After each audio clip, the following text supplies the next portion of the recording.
Oke, halo semuanya, ketemu lagi dengan aku Anjas dari tutorialkerja.com. Baik teman-teman, untuk kali ini kita akan sharing tentang 5 cara supaya buku kita diterima Google Playbook, menjadi mitra di Google Playbook dan bisa mengunggah buku kita dan dijual di Google Playbook. Baik teman-teman, karena teman-teman banyak yang tanya gimana sih caranya agar kita tuh bisa keterima dengan cepat, karena kebanyakan dari teman-teman saat pertama mendaftar itu ditolak ya. Nah, untuk kali ini kita akan share 5 caranya apa aja teman-teman ya. Oke, pertama di sini saya akan coba untuk cerita dulu. Pertama waktu saya daftar di Google Playbook ya. Jadi pada waktu itu pertama saya daftar, saya nggak tahu sama sekali ya, nggak tahu sama sekali tips-tipsnya itu apa, itu nggak tahu. Nah, jadi saya hanya asal upload aja ya teman-teman. Dan di situ anehnya, ketika saya pertama mengupload langsung diterima. Saya juga nggak tahu kenapa kok bisa langsung diterima gitu. Nah, ternyata setelah saya coba untuk analisa lebih detail lagi, kenapa kok bisa begitu?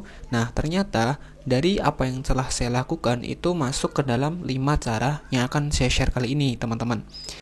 Oke, kita akan coba untuk masuk dulu di Google Playbook-nya ya, teman-teman. Nah, pertama, jadi gini, dulu tuh saat pertama saya coba untuk masuk di sini, apa namanya daftar ya teman-teman, itu tuh bukunya itu tentang CEO YouTube dan juga halamannya cuma 34 ya. Jadi hanya 34 kontennya itu adalah tentang CEO YouTube. Nah, jadi ini akan saya bahas teman-teman. Yang poin yang pertama itu adalah konten. Kenapa konten? Jadi gini, saat pertama saya ngebuat dan itu ternyata itu langsung diterima, kemudian saya penasaran nih teman-teman, saya buat akun lagi di beberapa hari kemudian. Nah, di situ saya coba untuk buat akun dan mengupload lagi, tetapi ditolak gitu. Dan keterangan dari emailnya bahwa kontennya itu banyak di Google. Nah, jadi ini poin pertama yang akan saya sharing. Jadi gini, yang dimaksud dengan konten adalah ketika teman-teman nanti membuat buku, pastikan kontennya itu tidak banyak dibahas di internet.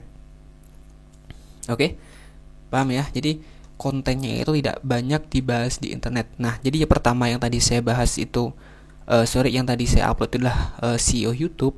Karena CEO YouTube ini adalah konsepnya itu uh, kurang banyak yang tahu ya. Kurang banyak yang tahu, kurang banyak yang mengerti, tetapi banyak yang ingin tahu. Nah, jadi saya buat ini aja, ini langsung diterima. Dan itu di Google pun sedikit yang ngebahasnya. Nah, jadi saya tahu tentang hal itu. Nah, kemudian nanti teman-teman, kalau mau membuat buku, pastikan bahwa itu kontennya tidak banyak dibahas di Google ya, atau tersebar banyak lah untuk tips-tipsnya. Jadi bukanlah buku yang biasa. Nah, kenapa bisa seperti seperti trending di Google Playbook itu kebanyakan adalah fiksi. Nah, ternyata konten-konten fiksi ini sama halnya dengan poin pertama ini. Jadi kontennya adalah konten yang unik. Jadi kalau teman-teman nanti membuat kontennya itu fiksi berupa novel ataupun lain sebagainya, cerita-cerita fiksi gitu, itu kan rata-rata adalah unik ya. Nah, maka dari situ ternyata banyak penulis-penulis itu menulisnya adalah kontennya itu fiksi karena selain unik itu peminatnya juga banyak. Nah, itu hanya sekedar referensi tentang konten. Jadi teman-teman bisa membuat konten yang fiksi ataupun yang tutorial seperti yang saya lakukan. Tetapi kalau untuk tutorial, silakan pastikan bahwa tutorial itu jarang yang ngebahas gitu. Oke, udah cukup paham ya. Yang pertama ya teman-teman, itu adalah konten. Jadi pastikan kontennya adalah unik, belum banyak yang bahas. Udah kayak gitu aja, saya rasa udah cukup. Oke, yang kedua adalah jumlah halaman. Nah, di sini saya merekomendasikan bahwa jumlah halaman itu pastikan lebih dari 50 halaman. Loh, kok 5 bisa 50 sih? Kan tadi saya aja 30 diterima. Nah, jadi agar lebih aman, agar juga lebih profesional, maka saya lebih menyarankan buat teman-teman itu halamannya lebih dari 50 halaman ketika pertama kali mendaftar. Itu penting gak penting? Kalau menurut saya sih cukup penting. Apalagi nanti ditambah dengan kualitas tulisan yang enak untuk dibaca. Nanti itu masuk di poin yang berikutnya. Oke, udah cukup paham ya. Poin yang kedua adalah jumlah halaman, dan poin yang ketiga ini adalah akun Google yang lama.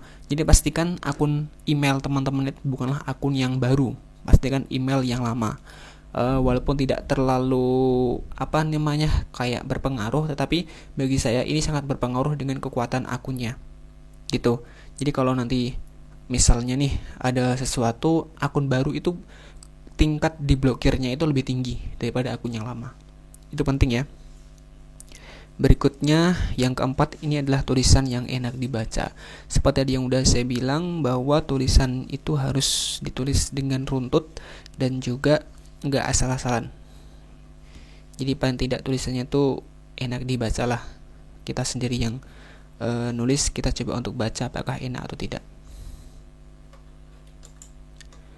Oke, berikutnya yang kelima ini adalah soal desain. Nah, ini contoh desain cover buku yang udah saya buat. Jadi desain itu cukup mempengaruhi ya. Gak mungkin kan kalau diterima nanti hanya ini putih dan tulisan.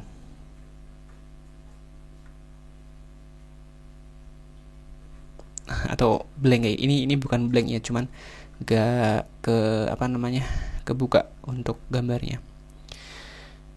Oke, jadi itu untuk 5 tipsnya. Pertama adalah konten buku, kedua adalah jumlah halaman, ketiga adalah akun Google yang lama, keempat adalah tulisan yang enak dibaca, dan yang kelima adalah desain. Oke, jadi desain bukan hanya menyangkut cover ya, tapi menyangkut isinya juga. Oke, jadi itu teman-teman 5 tips singkat, semoga bermanfaat, dan seperti biasa terima kasih.